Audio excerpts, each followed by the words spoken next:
Čau lidi, je to Jirka Peťa. Už trochu už nám tak nás slyší. Čus. Potom, no.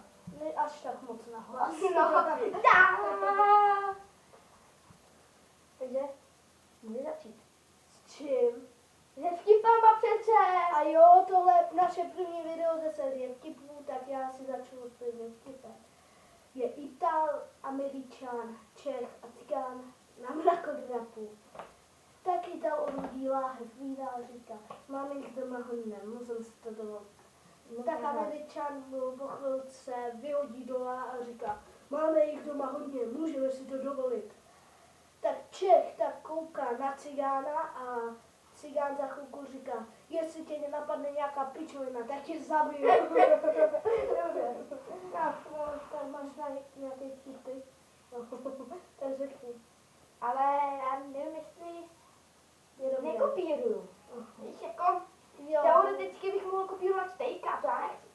Takže, já jsem si vymyslel vtip.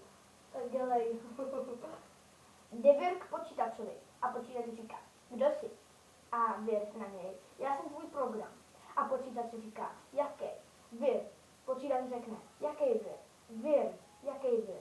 Vir, který má 25 MB, to přijde na něj kecat. Tak mě, tady Pepíček do krámu, koupí si sušenku deli. Jde druhý den do krámu a koupí si tu sušenku deli zase, tak přijde třetí den do krámu, koupí si sušenku deli, spadne mu na zem a je v prdeli. Tady je. Tady máte bonusovou nápovědu. No, teoreticky. Řekneme jim to překvapení. Jaký? Máme volání na vracení Eurotraku simulátoru, takže ho si nestají ten Mám ho přinést. ale vypojili USBčka. Takže začím pokračovat ve vtipách. Ty jsi vypojil pedály. Ne. Jde Pepíček do obchodu se zmrzlinou, teda králíček a ptá se, máte mrkvovou zmrzlinu? Ne, nemáme, přijďte zítra. Přijde druhý den. Máte zmrzlinu? Máte mrkvovou zmrzlinu? Ne, nemáme, řekne prodala. Přijďte zítra. No, tak přijde třetí den a ptá se znovu. Máte tu, tak asi nemůžu vzpomenout. Máte vrchovou. Ne, počkej. Já to znám trochu jinak myslí. Tak sorry. Teď asi nemůžu vzpomenout tu zmrzlinu a prodavač moradní. Mrkvovou. A králí. No, to je ona. No tak už jsme dneska právě koupili. Bude tady zítra. Přijde zítra. Nechce. Tak přijde zítra, tak přijde další den. A říká, máte tu mrkvovou zmrzlinu? Ano, máme. To je teda ale hnusná, co? Trošku to ukáž blíž k těm. Mem. A ty pedály. Tak, možná někam položit, to je jedno. Můžu to zase napojit do počítače. To se bude znovu instalovat. Nebude. A tak bude. Tak sorry lidi, tohle asi bude konec našeho. Nebude, jestli nám vtip a ty musíš také říct vtip. A nezdržuj. Tak sorry, no, tak já už jdu, no. Takže maminka udělá Pepíčkovi svačinu do školy. Tak Pepíček jde po cestě, žere tu svačinu a spadne mu do kanálu a začne plakat. A tak policajt se ho zeptá, co pak je Pepíčku? Spadla mi do kanálu svačin chleba. A s čím byl? Od maminky. Já to se mám půl toho. Víte, kolik má bužerán čperný? Plnou prdel. Tak dělej, já znám ještě 2 miliony vtipů. Dělej, nezapojuju, to zapojíme potom. Mě bolí hlava. Zrovna při videu on to musí zapojovat.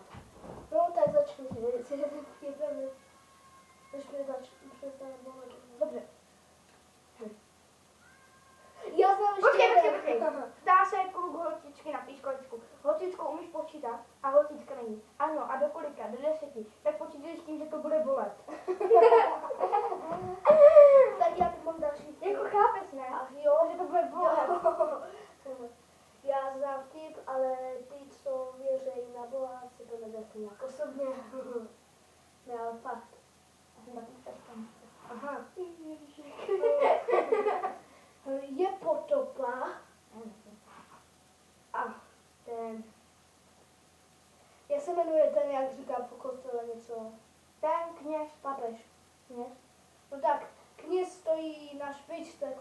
a říká, bože, zachraň mě. No tak přijede za chvilku loď a říká, pane, pojďte, nastupte, našli jsme souš. A za chvilku říká, mě zachrání Bůh. Ne, Tak- je plavte, mě zachrání Bůh. Tak Ne, přiletí ne. helikoptéra a Ne, říká, ne. pane, nastupte, našli jsme souš. Tak zase říká, odleďte, mě zachrání Bůh, tak odletěj. A říká, pane Bože, proč jsi mě nezachránil? Ne, to asi když je mrtvý, já to znám úplně jinak. Já to znám, že kněž No na ale já mám špičce, jinou verzi. kněž je na špičce kostele a No, já říkám. počkej. A řekne, bože, prosím, zachraň mě. Přijede loď a řekne, pojďte pane, my vás zachráníme. A kněz řekne, ne, plavte, mě zachrání Bůh. Přijede druhá loď a řekne, pane, pojďte, nastupte si, my vás zachráníme. Ne, mě zachrání Bůh. Už je voda úplně u té špičky a přiletí helikopter a řekne, pojďte pane, my vás zachráníme. A on řekne, ne, mě zachrání Bůh. Umře a v nebi se ptá Bohu, proč jsi mě nezachránil a Bůh? Když jsem pro tebe poslal 2 lodě a 1 helikoptéru. Já jsem trošku... No? Počkej, jo, počkej, já to mám jo. Počkejte, já Sorry, musím... tak zatím se tu já a moje vtipy, takže... Ty, jak se na mě koukáš, tvoje máma je tak tlustá, že když přijde do divadla, dají skupinou slevu. To si nechtěl vzpomínal, sorry. No, ale my natáčíme to, nemůžeš někdo pochopit. Sorry lidi, co by to nebylo dramatické. Ale neberte se nějak osobně, jasně. To bylo takový menší vtip. Čauky. To byl takový menší vtip, takže Peťo pokračuj. Víte, kdo jako jediný vypil vodu na ex kohoutku? Hitler.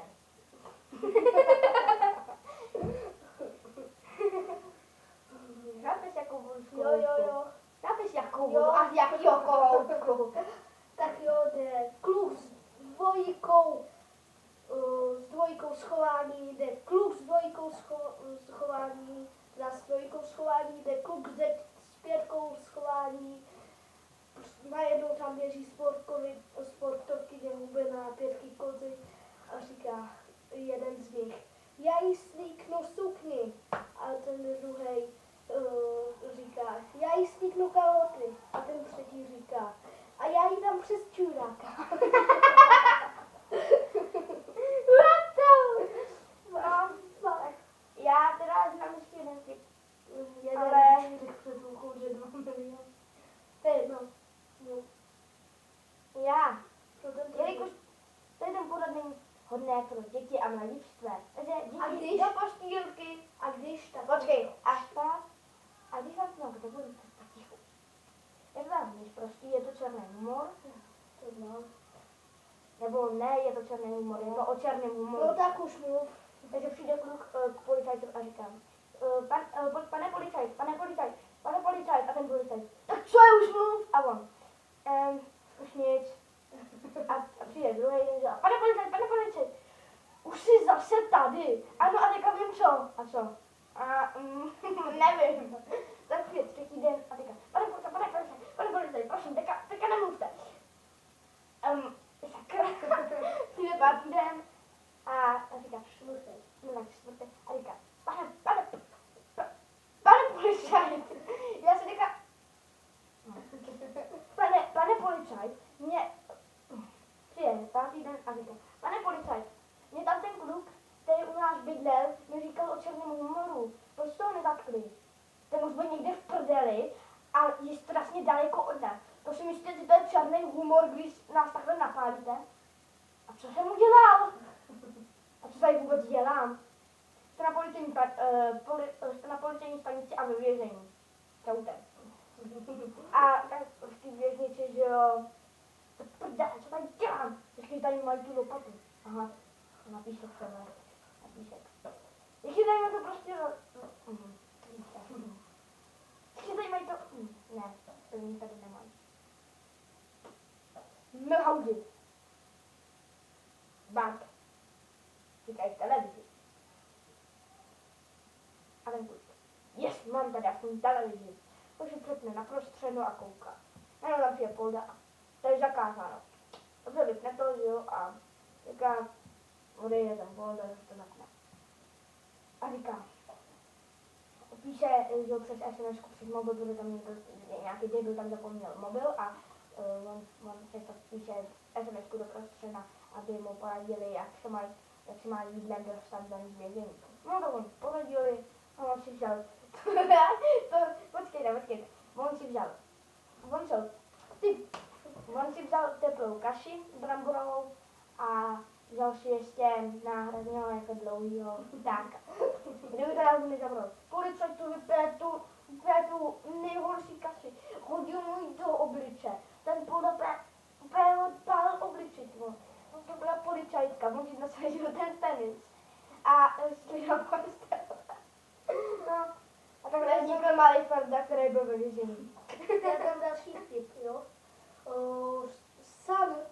Ten Chuck Norris lítá z letadla s padákem, najednou nepřistane a spadne a rozbije si hubu.